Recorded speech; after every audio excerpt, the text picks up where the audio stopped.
down just 3 persons inside over 68,000 expected people right here at the Prince Wala Abdullah Stadium, the ground that will be hosting the magnificent game, or the big one, between the host nation and the Super Eagles of Nigeria. The host nation, the Atlas Lions of Morocco, would be up against the Super Eagles of Nigeria today, and it is going to be massive. It's going to be really, really big, and we're here to bring to you the final preview of what is going to go down today. My name is Joy Ojablu. You know me as Euphoria, and I'm joined alongside the usual corporates in my crime scene. Yes, now you're corporate now. How are you doing, Timothy? I'm feeling so nice. You're feeling nice. You're not cold. Because I'm cold. Yeah, of course. The cold is not a new thing anymore, and it's not. If we keep appearing, there's no amount of shows we do. We already know that the cold is a usual thing. So I'm feeling nice. I'm feeling pumped up, excited. I'm very confident that Nigeria will get to win. So if I keep talking about the cold, it will not go away. I'm already used to it. Not, of course, can't get too used to it, but of course, I've been here since on the 19th, and today is the 14th day, so that's a lot of time to just stop talking about the cold. The moment you mentioned that date, I got excited. What does that date mean to you? I mean, it's countdown time. I mean, if you're saying it's 14th, then it means that home sweet home very soon. I'm eyeing Lagos in front of me right now. It means we're 5 days away from leaving Morocco and AFCON and everything. I'm really tired. I really need to be back in my bed. Moment of truth. In Ikorodu. I promise I will never slander Lagos again. No, I'm sure no one will expect me to say that particular one. But you were saying something before we went live, Michael. We had just about 6 months, or over 6 months now, we are looking at the stadium where the Super Eagles of Nigeria, or Super Falcons of Nigeria, defeated the some host nation right here in Rabat. That was the 22,000 capacity stadium, and it's overlooking this one that was commissioned right before the start of the tournament. Obviously held the opening ceremony here, and is going to it's been hosting most of the matches, or if not all the matches of the home side. Yes, and now we have to come meet them here in their grounds. Happened the same way when we faced them in July for the women's tournament. Now going into this one, it is not the final, but it is a step before the final. How confident are you of the boys going into that game? Confidence level, I would say, for every time I go into a tournament, I'm 50-50 when it comes to the knockout stages. As excited as I might be emotionally, I feel like mentally I always try to be 50-50 because anything can happen. Yeah. I've seen anything can happen basically in my lifetime now. I mean, now I can say my lifetime looks like I'm old. I mean, it's just been three continental tournaments. But I can say in my lifetime, and I've seen the worst, I've seen the best as well. Yeah. I've seen us beat the host in Côte d'Ivoire 2024. I saw us lost in the final to Côte d'Ivoire as well. I've seen us go from 2 goals down in the final of the AFCON just here, so 3-2. So there's a lot of emotions that's going through my mind, and for every time we go into a knockout stage, I'm trying to put my emotions in check because there's a lot that can happen, especially when you're facing the host. I don't know what is it with my luck with host. This is going to be the 4th time I'll be witnessing facing the host, and hopeful, confidence level, very good. I feel like we've been very good this tournament. I don't know if our results today will overshadow what our tournaments look like. Hopefully it's not a negative one. But I feel like irrespective of what happens tonight, we've had a very great outing. Okay. Timothy, we were at the press conference yesterday where we spoke with the manager of the Super Eagles, Eric Shell, where he talked about, there was a question asked and he mentioned that emotionally he is ready going in there with his players. You've seen this team progress from the group stage. In fact, 3 games through the group stage, different mindset in each of those games, including the final group game where it was a different style. Not familiar with what he has always brought to the Super Eagles in time past. He just brought in a new style, and that worked perfectly well for him today. How are you going into this particular match? We're just about an hour plus before we get the starting 11 for the semi-final game. Going into this one, how would you rate Eric Shell's mentality when it concerns absorbing pressure? He has been under pressure in the game against Tunisia. He has been under pressure before the start of the game against Algeria. Now this is the most pressure he's going to face at this level of the tournament. I think after this one, I don't think any other one will be as intimidating. Although we are going to face either Egypt or Senegal. But I'm talking about the fact that the stadium will be filled with the Moroccan state. How do you think he has been able to handle pressure in this tournament as against what happened during the World Cup qualifiers? I think first thing is it starts with the boys. The boys themselves, they're confident. So we talked about it yesterday when he was referencing the fact that the stadium at the Marrakesh, in Marrakesh, where there were 32,000 plus people. Fans. I'm not sure they were up to 1,000 Nigerian fans at the stadium. So, and then the boys handled the pressure very well. They will be talked about the fact that when they get on the pitch, what they just want to do is play their football, and it boils down to what we most times, or what some people, part of us get to say that these players are professionals. We saw it with the Super Falcons in July. Was it July? Yes, it was July. Yeah, July. 26th of July. I cannot forget that day in my life. There were so many fans at the stadium, but you saw how much the girls knew that it's football. The fans are there to kind of intimidate you, but as professionals, you do not get to get worried about all of those things. So what you get to do is do your business on the pitch. It's not like the fans are encroaching the pitch while you are playing your football. And it's not like you're not even used to like hostile grounds in your club football. You have played, especially the guys or the men, they've played at Champions League games, semi-finals. I mean, Lookman have been on the biggest stage of the European final. Victor Osimhen plays in Turkey. I don't think there's any place so style as Turkey. Exactly. So these are grounds where you go to play football, and all of these things happen. So I don't think all of these things should happen. Should now scare you. So I feel like it starts with the boys. The boys themselves, they know that you don't get worried about what is happening off the pitch. My business is to play the football, and then the coach also himself. I think huge kudos to him. I've not been a fan of Eric Chell right from when he got into the Super Eagles, especially after a few games where I saw his setup. Maybe even after the Chan tournament, I was really skeptical about his approach to managing players, the misprofiling of players in different positions and all that. But real kudos to him in this tournament. The first game against Tanzania, really skeptical about that, but we won the game. Then we grew into the game, won against Tunisia, won against Uganda comfortably, played against Mozambique, won comfortably, played against Algeria. I mean, we won comfortably. A high-flying Algeria side. Yeah, exactly. We won comfortably. I know that the scoreline does not show probably the fact really that very dominant. But I mean, if you play your opponents for 90 minutes and your opponent does not have a shot on target, and the first shot that they even have in the game is in the 80th minute, that means it shows that you are completely dominant in the game. So all of those things have come to play. I thought I was going to be able to ask Walid Regragui yesterday because it was this same position Algeria were in, one goal conceded, facing Nigeria that scored 12 goals, and then Nigeria scored 2 goals again. I was going to ask Walid Regragui yesterday if he's scared of the fact that Nigeria have scored 14 goals so far in this tournament, and with the defense that have considered just 1 goal. In fact, not just 1 goal, they've considered just 1 goal on penalties. If there was going to be if the defense was going to be a strength, but I did not get the chance. Of course, playing against Nigeria, you know it's a different ball game. The likes of Adams, Lookman, Osimhen, they are in fine form, and you can all expect them to blaze hot whenever they get the chance to. Well, blazing hot, so we'll come back to you on that. Welcome. We have a guest joining us. I'll allow him to introduce himself before I go into the questions. How are you doing? How are you feeling today, first of all? I'm good and super excited to be here because I'm here to see Morocco score Nigeria. This he looks Ghanaian. Of course. Oh, I see him good. I see him good. I see him good. Okay, Charlie, why you don't do me like that? Let our fans meet you. Your name? My name is Watermaya, the biggest African YouTuber. Yeah. Let me just put it out. That's it. Nice to meet you. Nice to meet you. He said he's Ghanaian, so I'm going to go straight into the questions that is on the mind of a lot of Nigerians. The center referee is from your country.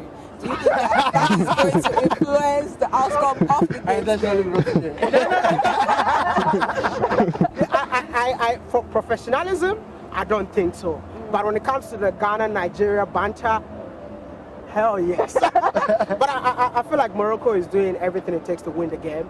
And they're going to do everything that it takes to, take the cup. So having a Ghanaian referee and a South African Hey,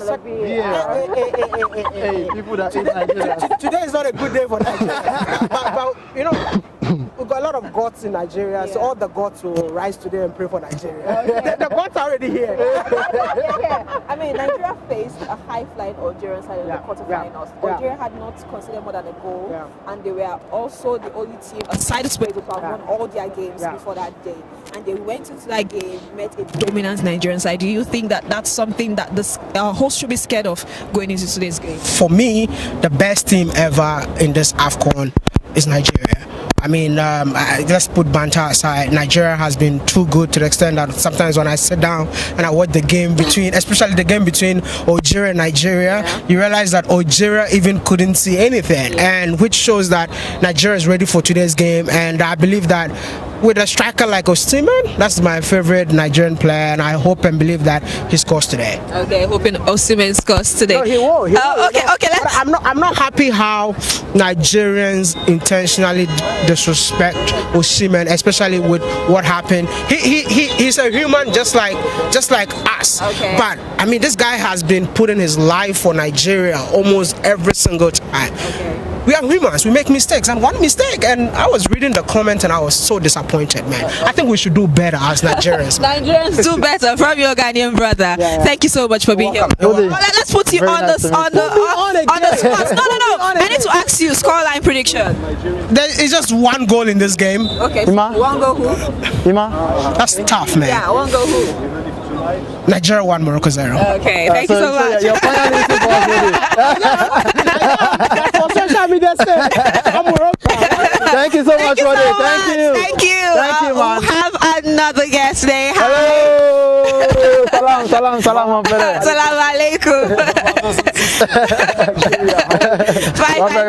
Okay, so I'm just meeting you for the first time. You let us know your name and your nationality. Of course, my name is Faraj, and I'm from Morocco. My parents are from Morocco. I have two nationalities, French and Moroccan. Okay, so you're French Moroccan. Going into today's game, I think there are no guesses for who you're supporting tonight. Going into today's game, how confident are you about your team? Your team has been one of the highest flying team in this competition so far, and they are meeting a high flying Super Eagles side of Nigeria. How confident are you that they'll be able to do business today and get into their second ever finals? I think it will be very, very difficult. And Morocco and all the Moroccan people fear Nigeria because we respect this historic, big, powerful nation in Africa. But I'm confident. I'm confident because Morocco in this stadium, with the crowd, with the audience, you can bring JJ Okocha, you can bring Taribo West, you can bring Sunday Olise with the team, the 11, and you add those great players, Finidi, Kanu, no problem, Morocco. You're so confident. You're calling all our legends. You're bringing up the gods.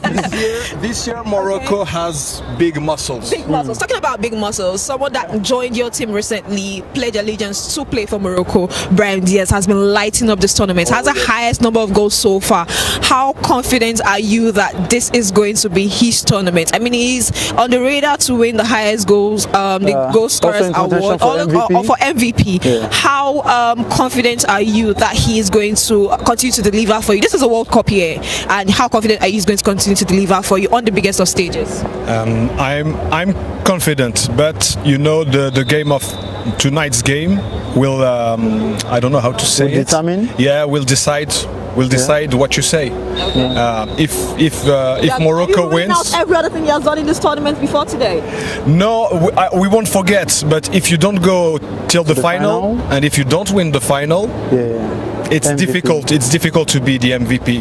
Yeah. To me, in my opinion, a winner of the tournament deserve this trophy. And I think every team has that star player that if they win, would get the MVP. In Nigeria, you have Victor Osimhen and Ademola Lookman. You have both. There's Mo Salah in Egypt, Senegal, Sadio Mane, and all of these guys. The power Nigeria has. You also have, for example, in the midfield, you have Iwobi, you have Ndidi that can play also in defense. I saw him playing, defending. You have he has played defense for. He has played centre back for Leicester before. You have several players. Whereas in Egypt they have Marmoush and Salah, only two big players. Star players, in Nigeria you have more personalities, more great players. But tonight, don't forget it. Tonight they will fall. Okay. Let's get your prediction for the game. What's your final prediction for this game today? I think it will be tight. Okay. Yeah, definitely. I think it will be 2-1 for Morocco. Okay, Morocco to win 2 goals to 1. I wish you best of luck. Best of luck, my friend. Best of luck, my friend. Good game. Don't forget, if Nigeria wins, no problem for me. Yeah. I love Nigeria, very good team. I mean, Moroccans have done so well for us. We see them on the streets, they support Nigeria until this game. Yeah, they come to our games. Not only in AFCON, even in World Cups, Morocco always support African team, and Nigeria several times supports African teams. Has had great teams, great players. With Morocco loves Nigeria. We appreciate Thank you so much. Thank you so much. Enjoy the game. Enjoy the game, my friend. Thank you so much. Shukran. All right, guys, you've heard from some of more people who join us. As much time we have here, we get more people to give us their thoughts. But content creators, because this is the line in which media and content creators, guys, would be passing. So we get some more. I was talking to you on.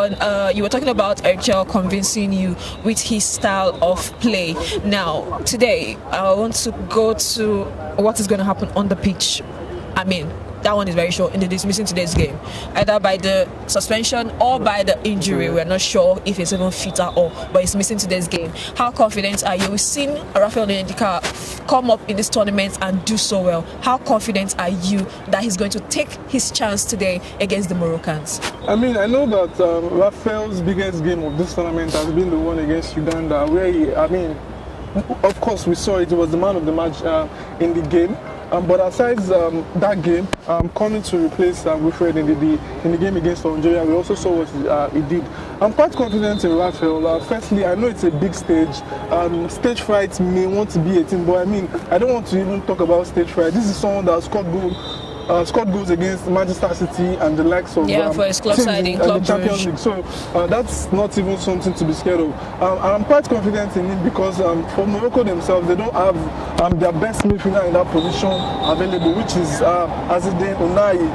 The coach talked about the fact that he also cannot play yesterday at the press conference. So the fact that Unai is not available is something that gives me confidence in the fact that Rafael can also try, because you don't have someone of that quality that can chase you down. It's not like, oh, you're playing against you're playing against someone who is like an Ndidi in your opposition team. Because Unai, I can say, is the Ndidi for Morocco. I'm not comparing him to Ndidi, but I'm just saying is that guy they can call Mr. Reliable in that position. And if you're not coming up against him, or if your players are not coming up against him, I feel if someone is somewhere you can really try. But aside that, Rafael is very press resistant. He can pick the ball in tight spaces. Are we certain Rafael Onyeka is starting? She's talking about the fact that if he gets to start. So I saw inside in our media center, I saw something that might have looked like the lineup, and it's Moses Simon that's replacing Wilfred Ndidi.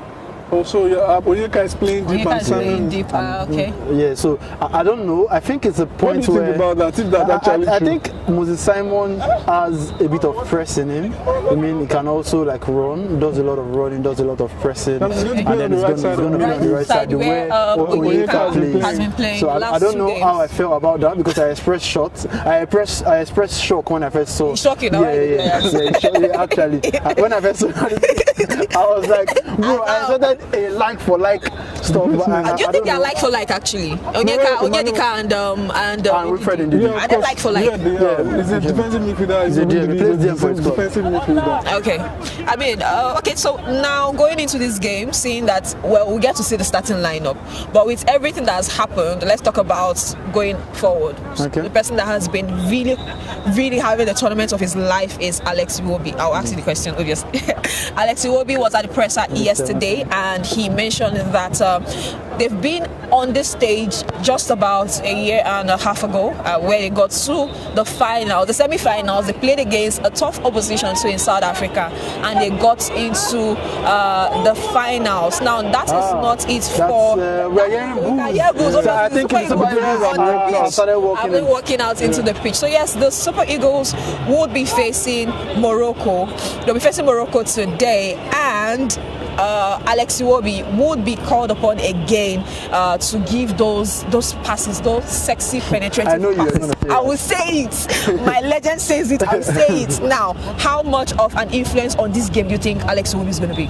I think just like what Timothy has said, with the absence of Unai, that would have troubled the team. Yeah. I would expect that Alex Iwobi is going to have a very good field time because obviously he's had a very amazing tournament. Welcome to our race. So I just expect that Alex Iwobi is going to have a field time as always. I mean, he's had a very amazing tournament so far coming to this competition. So he's been The Moroccan players are out. Yeah, That's a chance. That's a chance. Obviously, it's different. Yeah, so definitely I feel like Alex Iwobi has been very integral to the style of play that we have. Gets all of the ball going forward, comes in on that left, tries to like fall deep as the midfielder in between the centre backs and tries to start the attacks. Every meaningful goal that we've scored in this tournament, I feel like 90 or 95% of the goals we've scored in this tournament has come from a pre-assist from Alex Iwobi.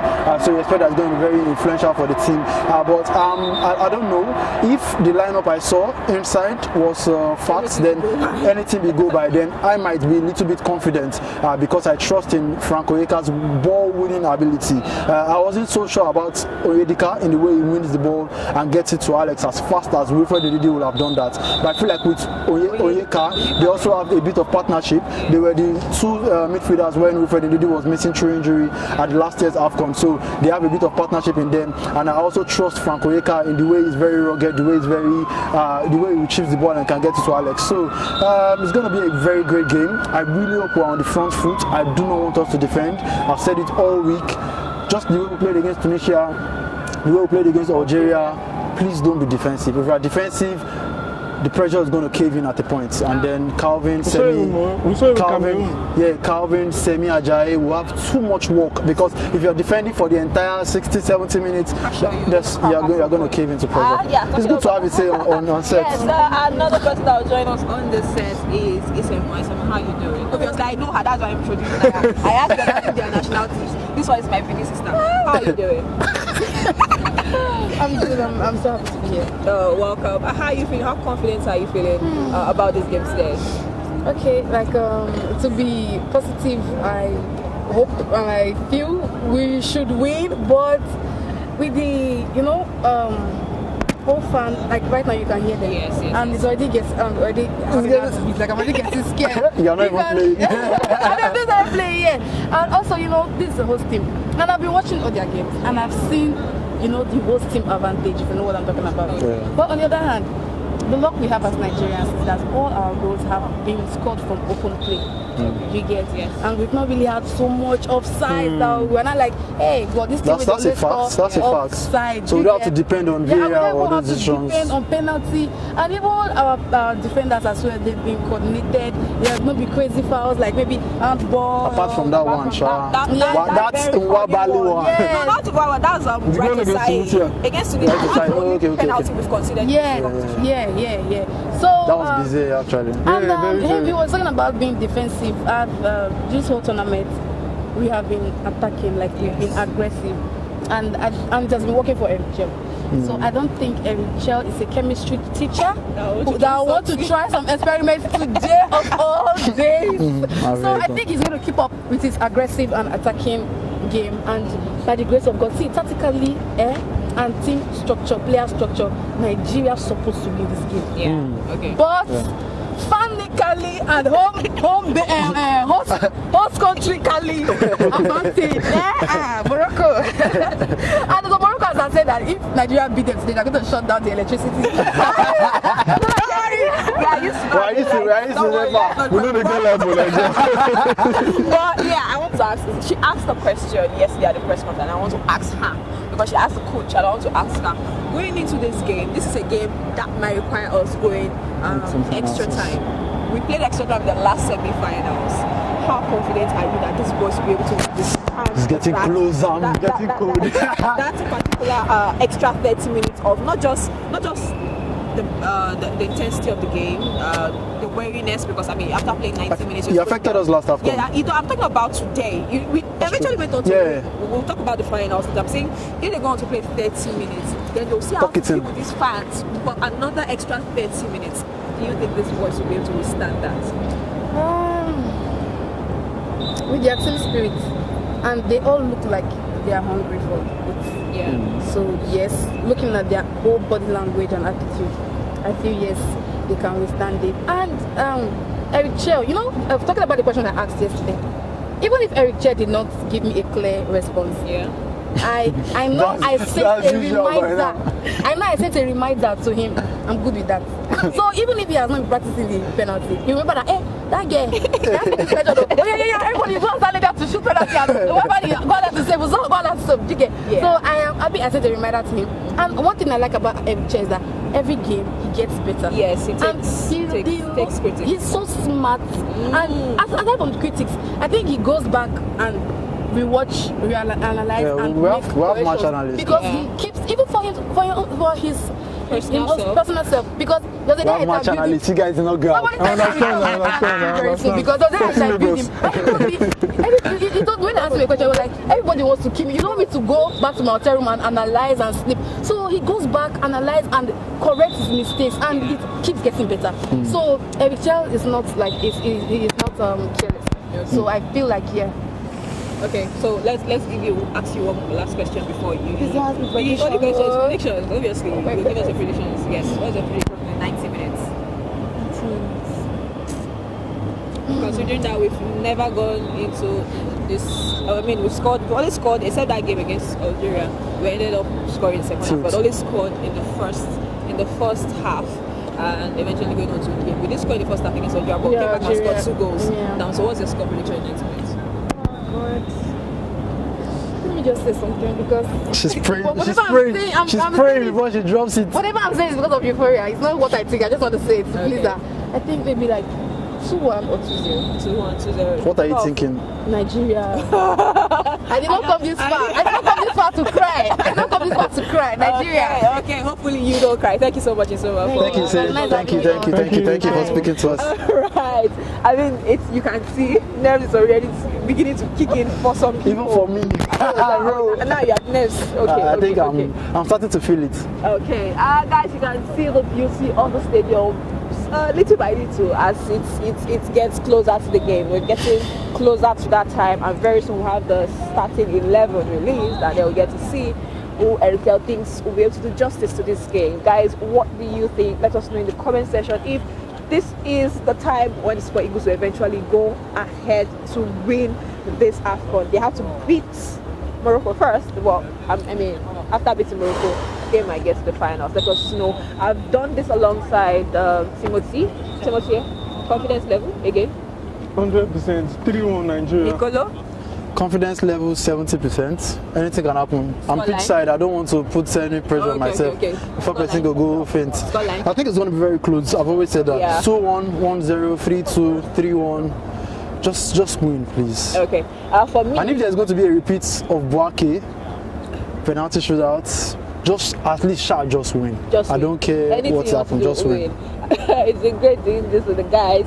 I'm going to tell you guys my predictions too. I mean, for Nigeria going into this game, it reminds me of that confidence level. Reminds me of the way we felt going into the game against Zambia in the Women's World Cup. When they're scared, quarterfinals. When they're scared, came out 5 goals. I know it's not going to be a lot of goals, but I've been saying 2-0 since yesterday. So 2-0 for the boys, and hopefully we get to come back here, because anyone that wins today is the one that will play the finals here. Anybody that loses today is going to Casablanca. So hopefully we're not that will be standing here again come Sunday this weekend. It's been a lot of fun doing this with you guys. We'll get you all the other things you need to see around this game on our shots and everything. So make sure you subscribe, like this video, and share to your friends to ensure that they enjoy everything that we do right here. It's still Joy Ojab's to Euphoria. I'll catch you guys after the game. Bye-bye. Viva Nigeria! Viva Nigeria! 1, 2, 3! Viva Nigeria! 1, 2, 3! Viva Nigeria!